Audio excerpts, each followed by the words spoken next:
Buenas, profesor Orlin Andino. Nosotros somos el grupo número uno compuesto por Elena Aguilar, Karen Ávila, Alberto Fuentes, David Dávila y César Sánchez. Y en esta oportunidad tenemos el gusto de exponer el tema del barroco.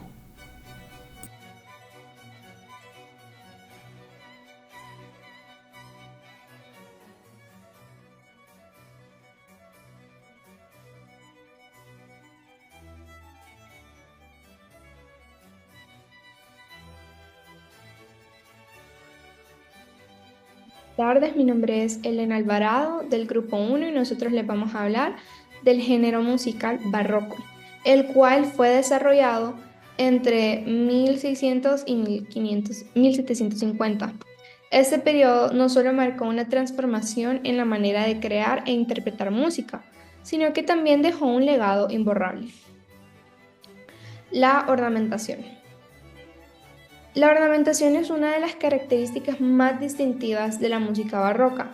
Los compositores de esta época no solo escribían las notas principales de las melodías, sino que dejaban espacio para que los intérpretes añadieran decoraciones como trinos, mordentes y escalas rápidas. Por ejemplo, en la obra de Sebastián Bach o Antonio Vivaldi, encontramos melodías que parecen sencillas, pero que al interpretarlas se transforman en piezas llenas de vida y virtuosismo. La ornamentación no solo enriquecía la música, sino que también permitía que los músicos mostraran su técnica y creatividad, haciendo que cada interpretación fuese única. Esto hacía que el barroco no fuera solo un género, sino una expresión de vida y personal, una experiencia de vida y personal.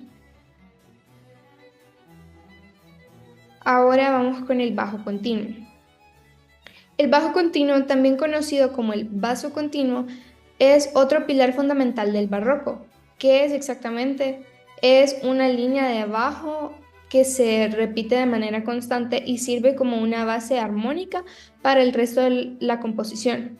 Este bajo era interpretado por instrumentos graves como el violonchelo, el fagot, mientras que el clavecín o el órgano añadían acordes para complementar la armonía.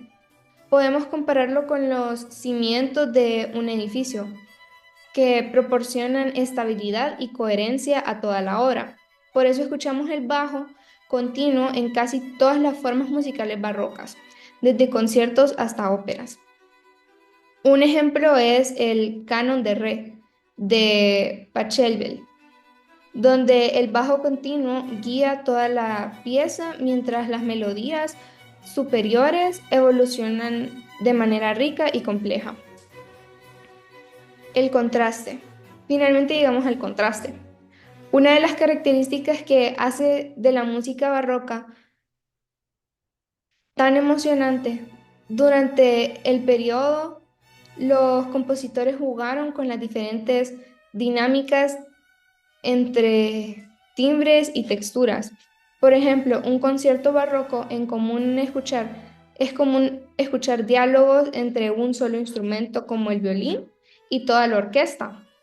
Este contraste conocido como concertato genera un efecto dramático y emocionante. Además, los compositores utilizaban el contraste en las dinámicas como pasajes suaves y delicados que se alternaban con momentos fuertes e imponentes. Esto ayudaba a capturar y mantener la atención del público. En la ópera, el contraste también era clave para las áreas emocionales. Se intercalaban con recitativos más simples, creando un balance perfecto entre lo narrativo y lo expresivo. En conclusión, la música barroca se define por su riqueza y profundidad. Gracias.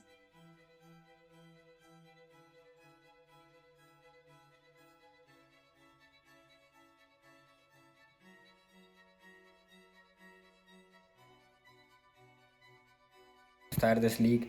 Mi nombre es David y yo hoy le vengo a hablar sobre cuatro instrumentos emblemáticos de la música antigua.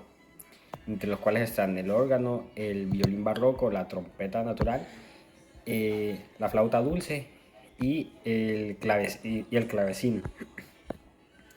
Y también me gustaría destacar un poco la flauta dulce debido a que ha trascendido desde la historia hasta nuestros días. Y comenzaré con el clavecín, un instrumento que es un instrumento de teclado y cuerdas pulsadas muy popular entre los siglos XV y XVIII.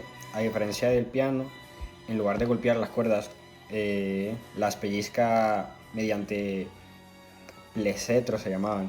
Esto produce un sonido brillante y nítido, aunque no permite variar la intensidad con las teclas. El clavecín tuvo un apogeo en el barroco, siendo utilizado por compositores como Bach, Scarlett y Couperin. Su diseño con múltiples manuales y registros que inmutan otros timbres lo hacían versátil en la música de cámara y religiosa, aunque fue reemplazado por el piano en el siglo XXI, sigue siendo esencial en interpretaciones históricas.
Ahora voy a hablar sobre el órgano, que este es otro instrumento monumental. Su sonido proviene de tubos que resuenan al pasar del aire, accionando por fuelles o ventiladores. Es conocido por sus múltiples teclados, pedalera y impresionante variedad de registros que imitan instrumentos como trompetas o flautas. Usado desde la antigüedad, su auge llegó al barroco con obras de Bach y Händel. Su grandeza provino del rey de los instrumentos y denominado en las iglesias y catedrales. Hoy el órgano sigue siendo clave tanto en la música sacra como en conciertos.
Ahora hablaré sobre el violín barroco,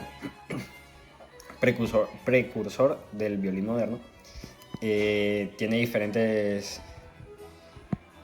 sus diferencias claves. Entre ellas son que tiene una cuerda de tripa, un arco más curvado y un mástil más corto. Su sonido es cálido y menos brillante, perfecto para el estallido expresivo del barroco. Eh, Fue el instrumento predilecto de compositores como Vivaldi y Bach, quienes escribieron obras complejas y explotaron su registro melódico y su capacidad para dobles cuerdas, aunque fue adaptado con el tiempo para evolucionar en el violín moderno. El barroco sigue siendo imprescindible para recrear la música de la época.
Ahora hablaré sobre la trompeta natural, que la trompeta natural es un instrumento sin válvulas, que solo puede tocar las notas de la serie armónica. Popular en la música ceremonial y militar del Renacimiento y Barroco. Tiene un sonido brillante y heroico.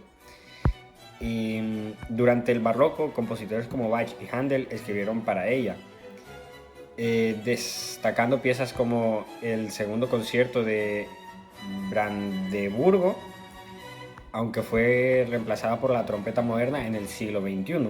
Sigue siendo esencial para interpretaciones históricas.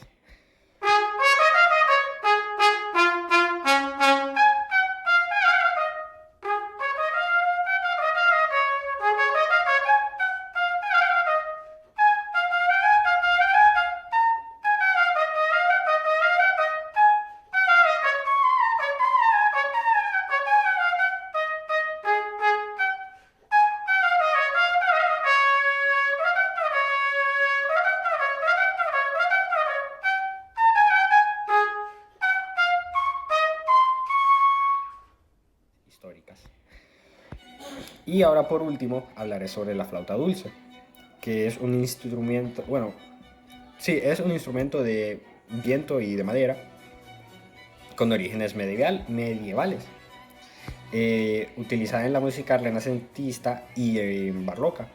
Su sonido muy claro y melódico la hizo ideal para conjuntos y música solista. Durante el barroco, compositores como Vivaldi y Jacob van Eyck compusieron obras destacadas para ella, aunque perdió popularidad en los siglos posteriores. Y resurgió en el siglo XX, convirtiéndose en el instrumento clave para ensañar musical y interpretaciones históricas.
Estos instrumentos, cada uno con su encanto y singularidad, marcaron épocas cruciales en la historia de la música, y su legado solo vive en las obras de grandes compositores, pero también en el esfuerzo por preservar y revivir su sonido en interpretaciones actuales.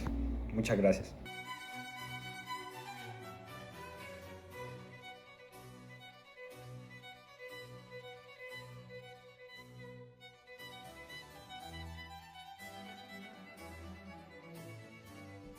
Yo les vengo a hablar acerca del contexto histórico en lo que abarca lo social y lo económico de lo que era el barroco. Como se sabe, el barroco fue un movimiento cultural, artístico y literario que surgió entre el siglo XVI y el siglo XVIII, principalmente en Europa. Y este surgió como una respuesta a lo que eran los cambios sociales, políticos, económicos de aquel entonces. Entonces surgió también influenciado por la reforma protestante y la contrarreforma católica. Bien, tenemos que el contexto social se desarrollaron crisis y tensiones sociales y que el barroco fue un desarrollo de un periodo de crisis, ya que hubo tensiones entre la nobleza, la burguesía y los ciudadanos comunes, marcados por las desigualdades sociales y conflictos religiosos. También tenemos que la religión y la vida cotidiana, ya que la Iglesia Católica se sabe que en aquel entonces tuvo una gran influencia en lo que era prácticamente todas las acciones que Europa tomaba. Entonces, se podría decir que también influyó en lo que era el arte y lo que es la cultura barroca, ya que se utilizaban expresiones artísticas para reformar la fe y combatir la reforma protestante.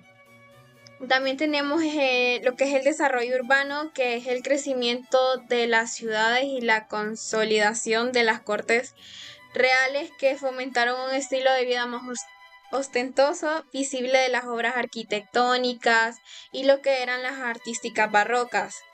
Respecto al contexto histórico, podríamos decir que está la reforma y la contrarreforma. Y pues la reforma protestante que fue liderada por Lutero y quien también tomó esa decisión ya que él había cuestionado la autoridad de la Iglesia Católica.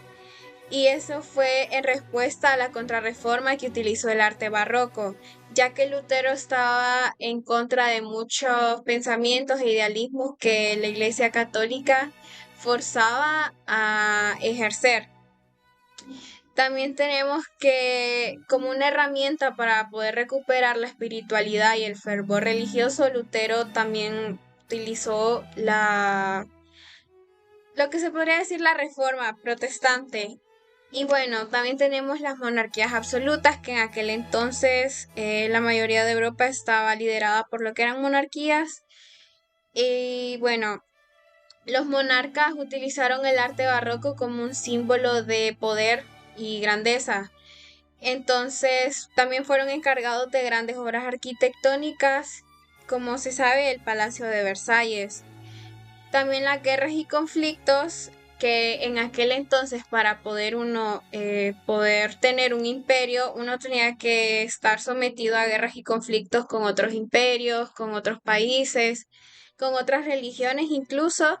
Entonces, fue una época marcada por guerras como la de los 30 años, que duró de 1618 a 1648, que devastó gran parte de lo que fue Europa.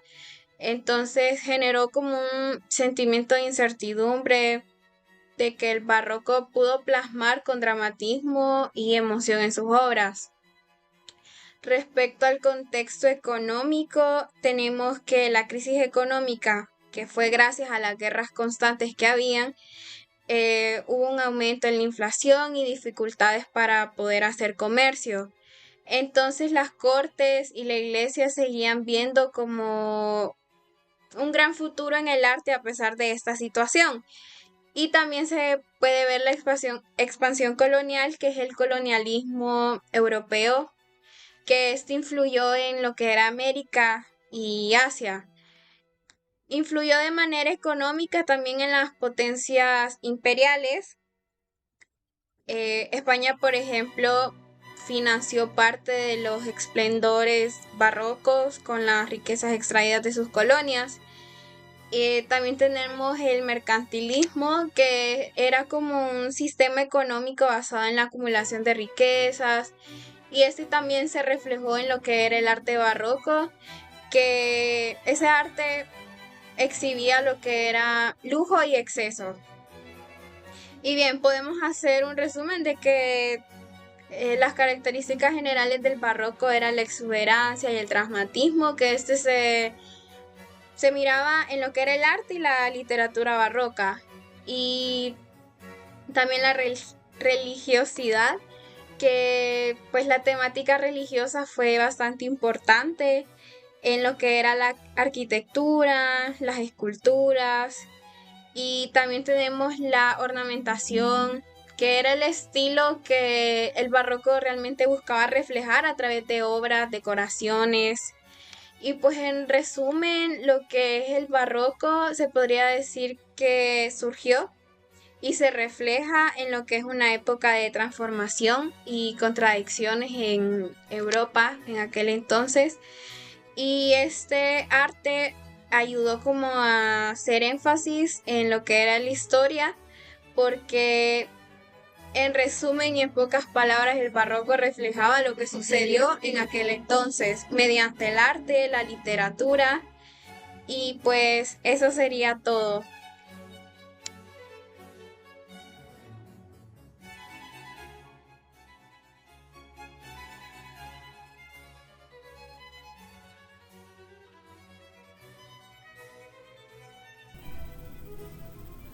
El periodo barroco, que abarcó desde aproximadamente el 1600 hasta el 1750, marcó un momento clave en la historia de la música en general, sino también del arte.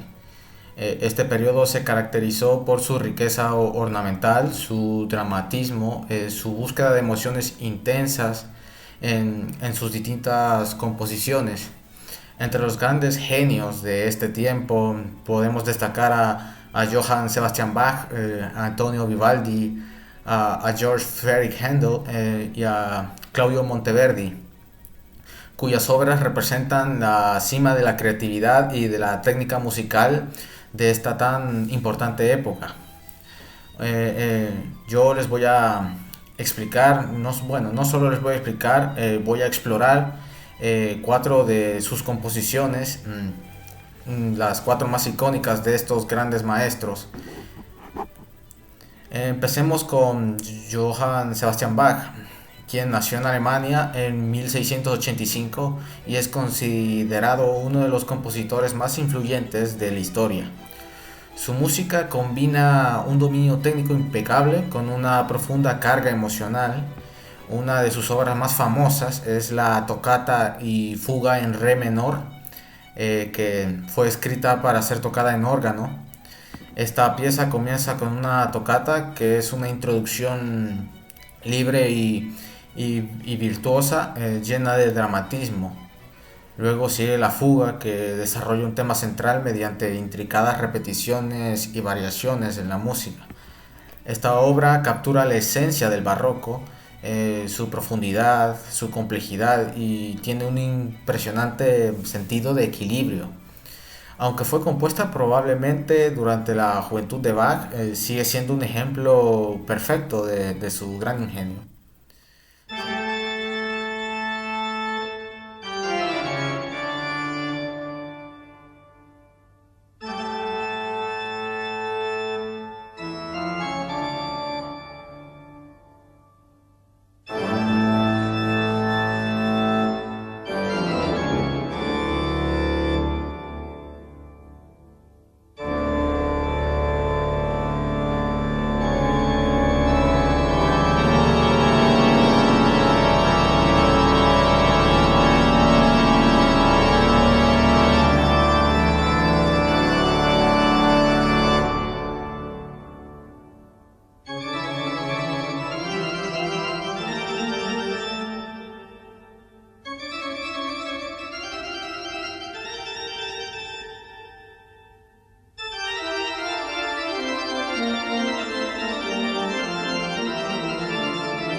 Seguimos con Antonio Vivaldi, que es contemporáneo a Bach. Este nació en Venecia en 1678. Mucho se le apoda el cura rojo por su cabello pelirrojo y su formación religiosa. Vivaldi fue un maestro del violín y un innovador en el género del concierto. Su obra más conocida es Las Cuatro Estaciones, un conjunto de 4 conciertos para violín que representan cada estación del año. Cada concierto está acompañado por un poema que describe escenas específicas como una tormenta en verano o el canto de los pájaros en primavera. Lo que hace única a esta obra es su capacidad para pintar imágenes a través de la música, ¿no? Un concepto muy revolucionario para lo que era su tiempo.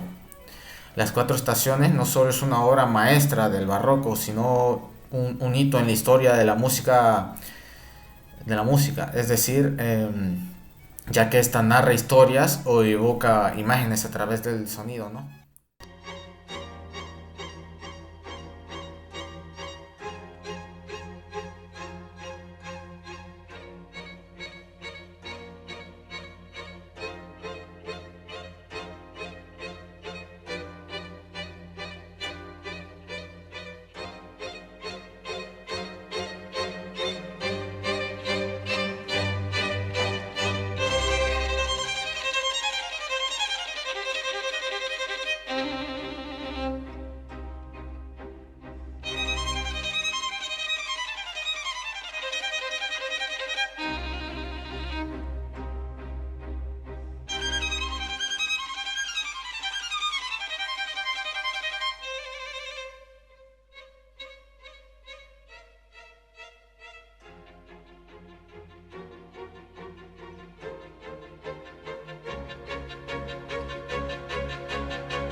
Luego tenemos a Georg Friedrich Händel. Este es alemán, nacido en 1685, tal como su compatriota Bach, pero más tarde se convirtió en un ciudadano británico.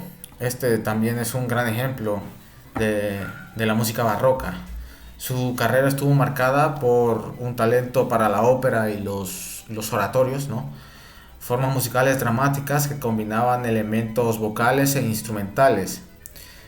Su obra El Mesías, que compuso en 1741, es probablemente su obra más famosa. Este es un oratorio que está escrito en inglés.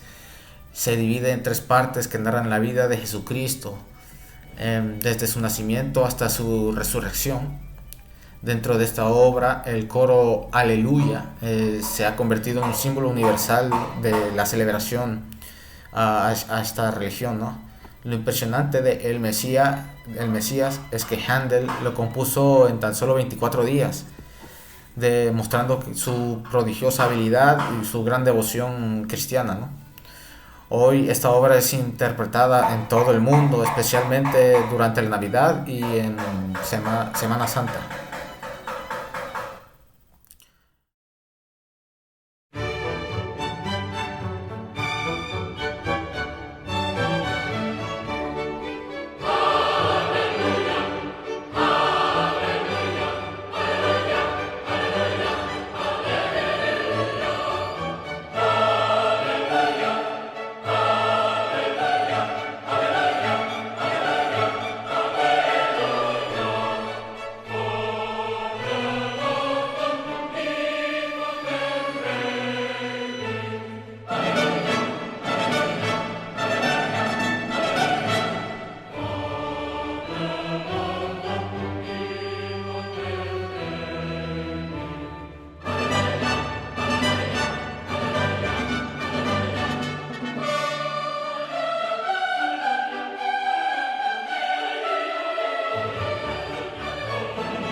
Por último, debemos de hablar de Claudio Monteverdi, quien nació en Italia en 1567 y es considerado una figura clave en la transición entre el Renacimiento y el Barroco. Monteverdi es conocido por ser uno de los pioneros de la ópera, un género que combina música y teatro.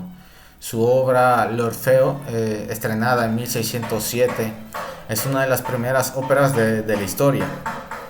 Basada en el mito de Orfeo y Eurídice, esta obra utiliza el recitativo, una técnica que combina música y texto hablado para narrar la historia, ¿no?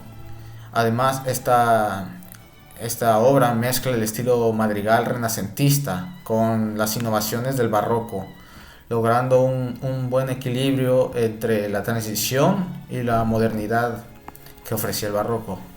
L'Orfeo marcó el inicio de un género que más tarde se convertiría en una de las formas más importantes de la música occidental.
Y bueno, lo que nos puede dejar en conclusión esto es que las obras de Bach, Vivaldi, Handel y Monteverdi representan lo mejor de este periodo, el periodo barroco, un momento en el que la música alcanzó nuevas alturas de expresión emocional y nuevas formas técnicas.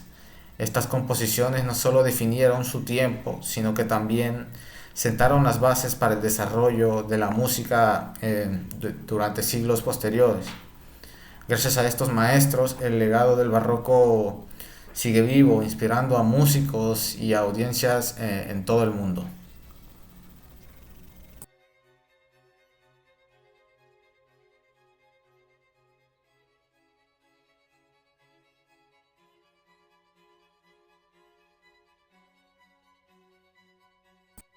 Yo les voy a hablar sobre las formas musicales y las formas musicales para tener un concepto más de lo que es y lo que significa. Las formas musicales son estructuras organizativas que se definen cómo se va a disponer y se va a desarrollar los elementos musicales dentro de una obra.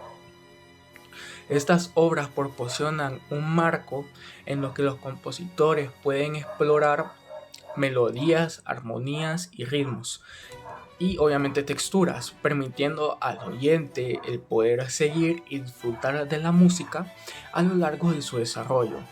Las formas musicales obviamente varían según el estilo o la época y las intenciones del compositor. Y pueden incluir estructuras complejas como lo que son la fuga o más sencillas como la binaria. Ahora, ya teniendo un concepto de lo que es en las formas musicales, les daré un poco más sobre lo que son, cómo se caracterizan las formas musicales. O sea, como primer ejemplo nosotros tenemos la fuga, ¿verdad?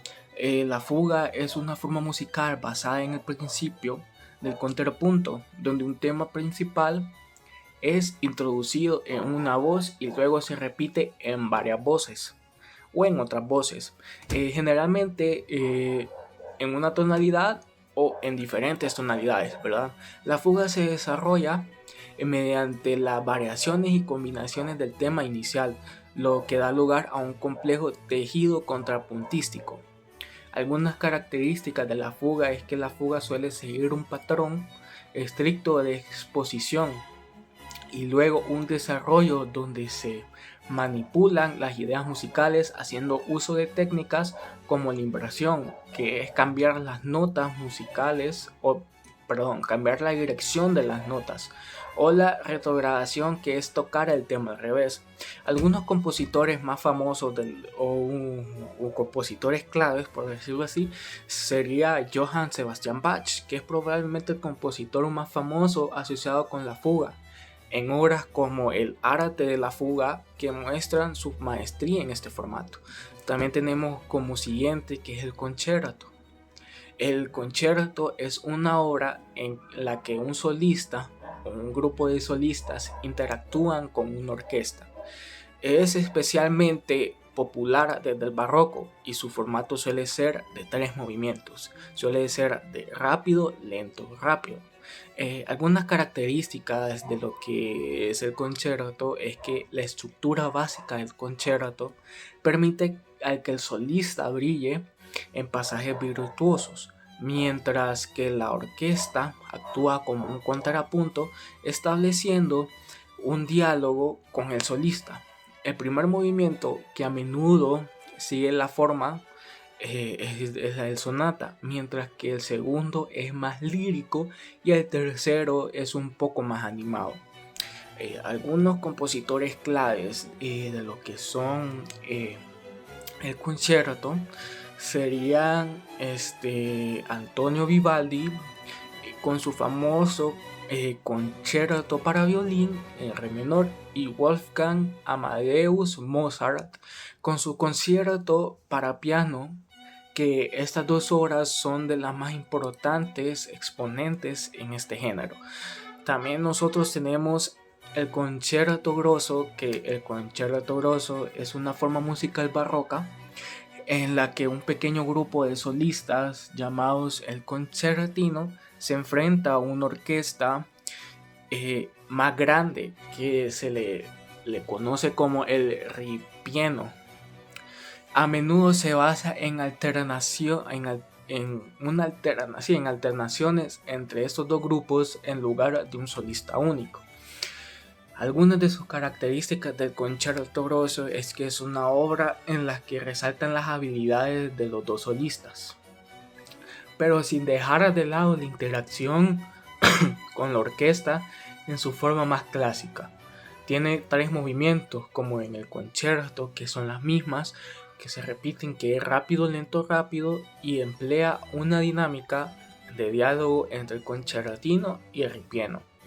Algunos de sus compositores claves serían Arcangelo Corelli, que es uno de los compositores más importantes de este género, y su obra, que es una de las más importantes, es Concierto Grosso en re menor.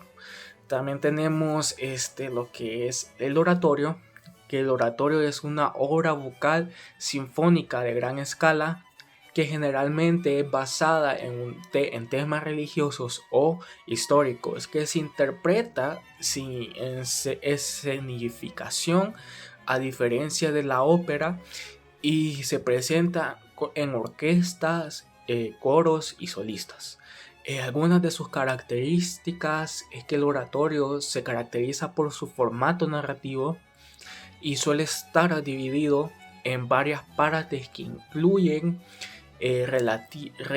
recitativos, que son diálogos cantados, y arias, que son solos líricos, y obviamente los coros.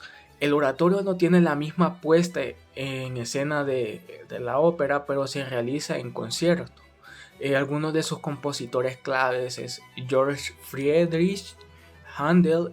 Es uno de sus compositores más importantes en el oratorio, con obras maestras como el Mesías, que aún se interpreta ampliamente en conciertos. Eso sería todo de mi parte. Muchas gracias.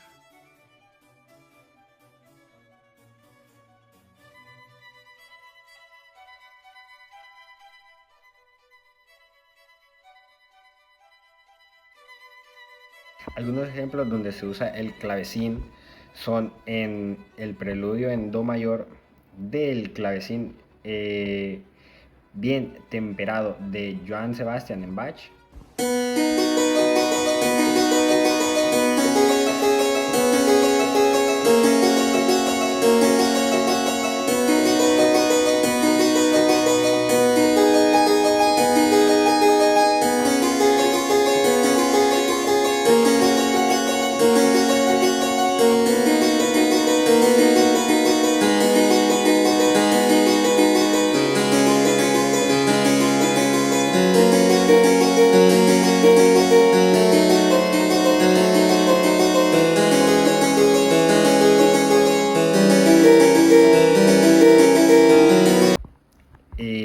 usé el órgano es en Toccata y Fuga en Re menor de Johann Sebastian Bach.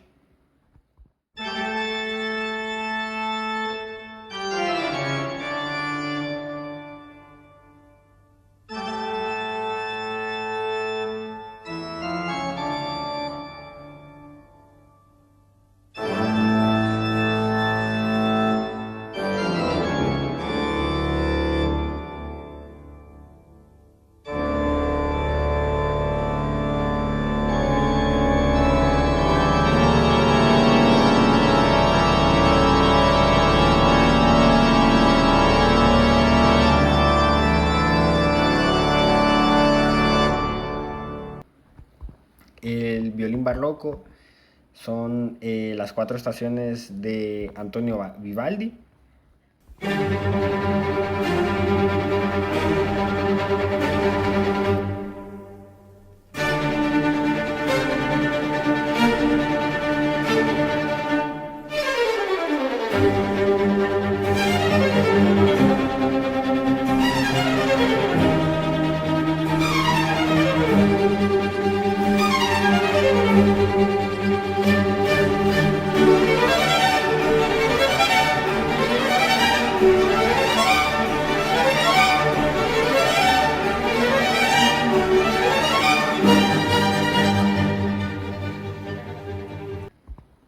De la trompeta natural, algún ejemplo es el segundo concierto de Brandeburgo de Johann Sebastian Bach.